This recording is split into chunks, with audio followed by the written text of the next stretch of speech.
Right, now then, we come to chapter 11 of Genesis. In reference to Babel, because there is a misunderstanding, a misconception of this story. Now, our intention from the beginning is not to promote oneself, but to correct the misunderstanding of Scripture. As simple as that. Simple as that. Because at the end of the day, we are moved to do so. We shall not deny what we are given to do, because that would be wrong. Remember the man with the 1 talent? Well, he's a wicked person. He's a very, very, very, very wicked person who despised his Lord, was alienated from his Lord. He buried his talent in the world known as the earth. Buried it. Carried on the profession, but buried it. Buried his profession in the world. So he was having a profession, and he was equally following the world. He was one with the world, and so the enemy of God. Now the other 2 servants of the Lord did what they did because they were born of the Word and of the Spirit of God, according to the decree of God in eternity. And it is the decree of God, the mind of God, the mind made up of God, our Creator, who created us to be what we are, created and fashioned these bodies, created and fashioned our lives. We are the result of our Creator, and equally the result of the fall. Now, in the Tower of Babel, in this story, we'll say from the outset that the pictures that you've seen of a city and a tower that has been not being finished is incorrect. Mostly it is of a tower. It's incorrect. Absolutely incorrect. Scriptures tell us that the tower had actually been finished, and that the city had not even been begun.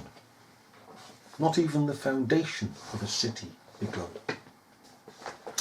Let's read it through. Chapter 11 of Genesis. And the whole earth was of one language and of one speech, which naturally it would be. Because up until this point there was only one language. There was one fellowship amongst the human race. One language, one human race. God has only created one race. Man creates many races because man is racist.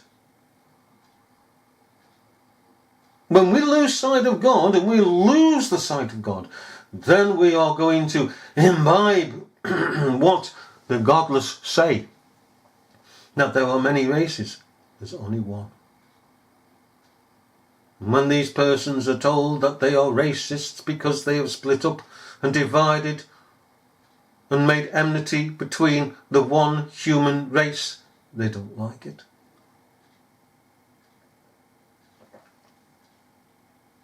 Oh, they love to go around and say, you're racist. You're racist.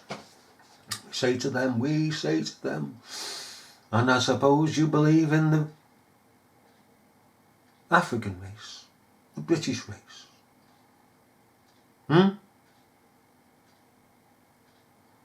French race, American race. Oh yeah, that's funny. All those races. I only believe in one race, that's the human race. So how can I be racist?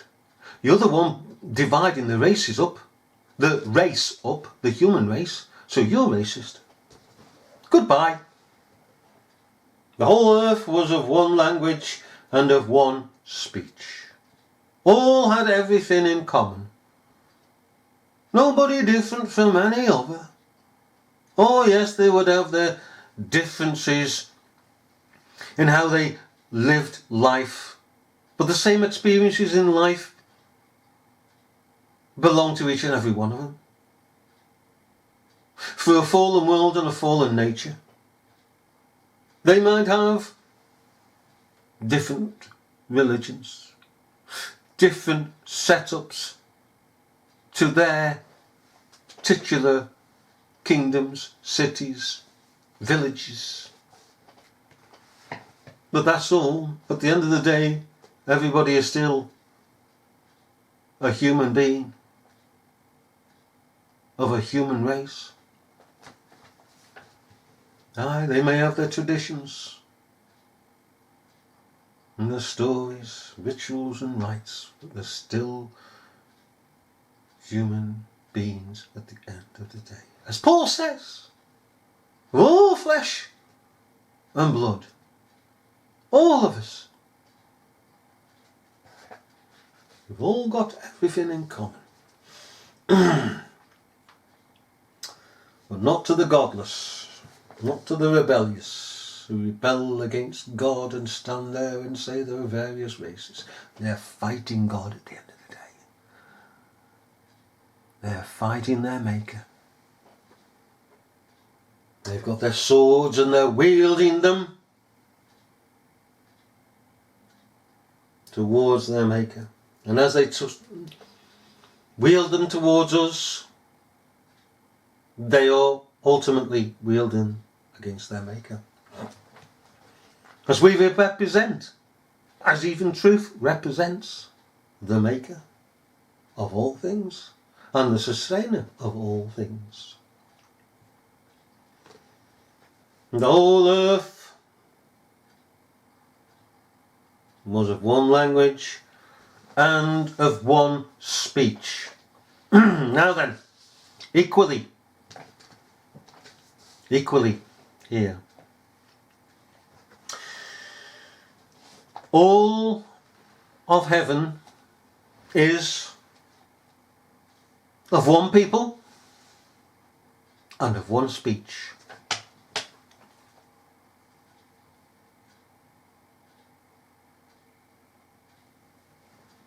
We all belong to a city whose foundation and builder is God. We all speak the language of Zion. Zion, who is the mother of us all. Within our city, Jerusalem. And it's a characteristic. It's the sign. It's the mark in our foreheads and equally in our hands. That we're all of this city. Revelation 15, for instance. 15 verse 3.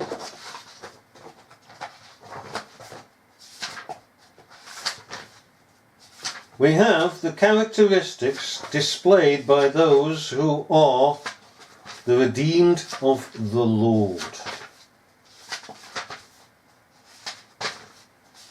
Okay.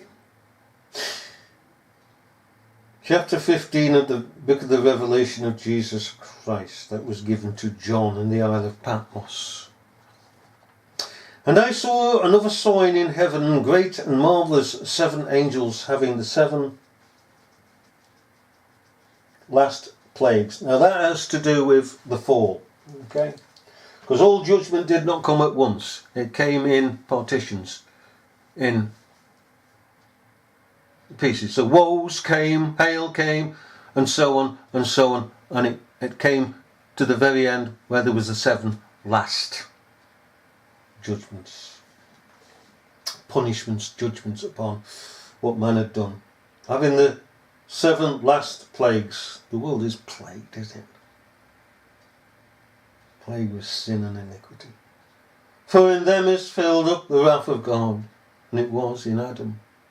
In that period, the wrath of God was filled up and emptied and disposed into the world. Verse 2, and I saw as it were the sea of glass mingled with fire, of them that had gotten the victory over the beast, and over the image, and over his mark, and over the number of his name, stand on the sea of glass, having the harps of God. Now I won't go into that, we've done that, dealt with that in a previous lecture. But this one, we're carrying on with Babel. In verse 3, and they sing the song of Moses. They sing the song of Moses. A peculiar people here who have consciences that are like crystal. Crystal glass, clear. Clear. Clear as crystal. And they sing the song of Moses, the servant of God. For he is, of course, the schoolmaster. That brings us to Christ. So we sing about Moses, the law. The Arminian doesn't want anything to do with the law. And the song of the Lamb, saying, great and marvellous are thy works, Lord God Almighty, just and true are thy ways, thou King of saints. Arminianism doesn't want anything to do with that, but that is the mark of the redeemed of the Lord. There's no dissent. It's one language. In heaven, within us, and hereafter. Within our city, within our world. But this world here in Genesis is a cruel, vicious, vile, cold, barren, woeful, troublesome, iniquitous, evil, vile, heinous, abominable, destructive world of sin. It cannot stand except by the restraining grace of God. So we all have one language. And the tongues movement! Oh yes, the tongues movement. Hey, that goes out of the window. That goes out of the window. Because it's language. All of one tongue.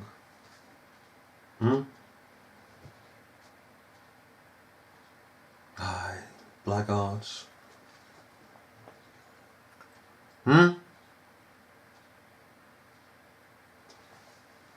And so we carry on. And it came to pass, verse 2 of Genesis 11, as they journeyed from the east, so they turned their back. They turned their back on the east. The east was the place of blessing. Noah and his ark settled in the east. East of Eden. They travelled, they turned their backs. These people turned their backs and walked off. Walked off.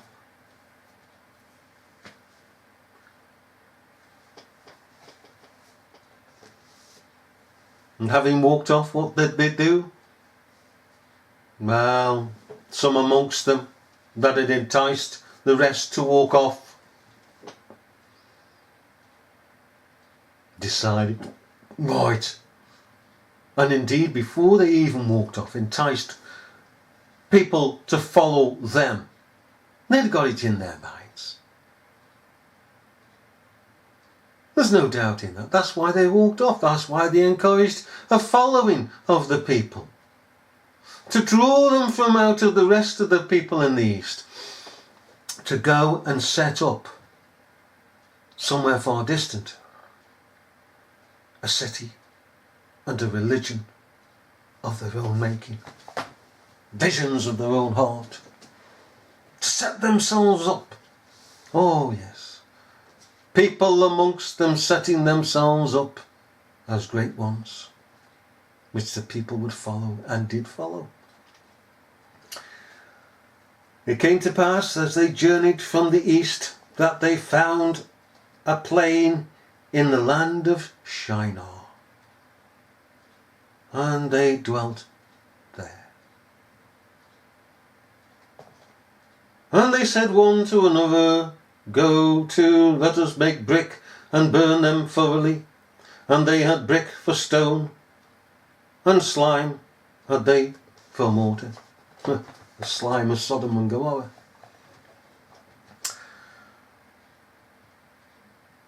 Secularism says that they couldn't have had buildings.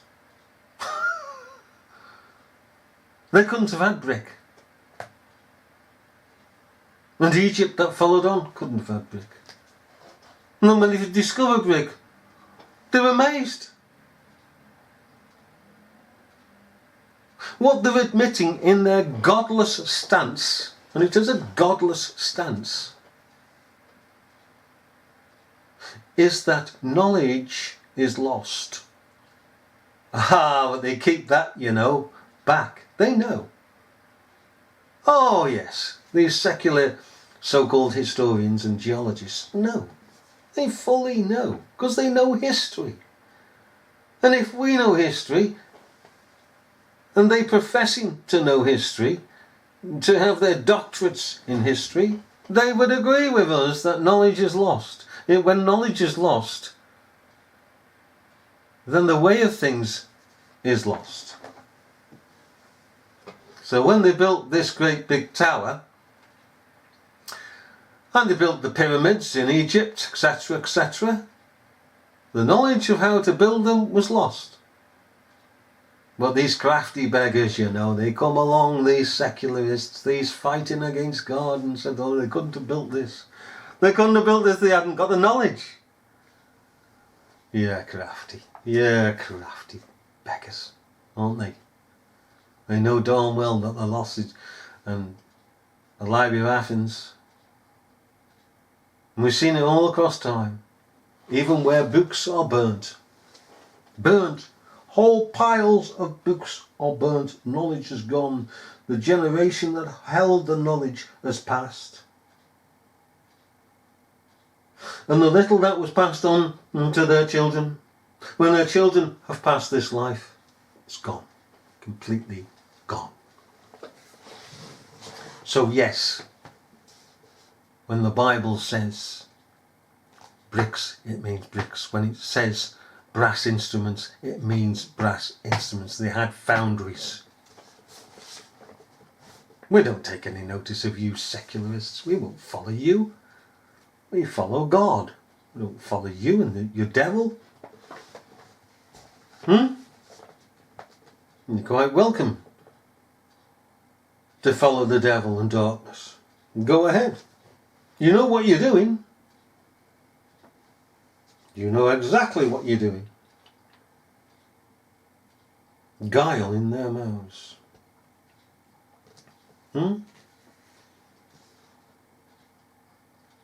Verse 4, and they said, Go, let us build us a city, and a tower whose top may reach unto heaven.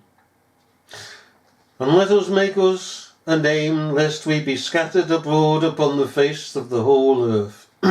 Lest we be scattered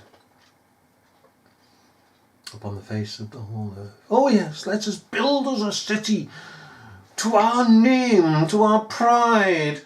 Oh, so they were full of themselves. Let us go and build us a city.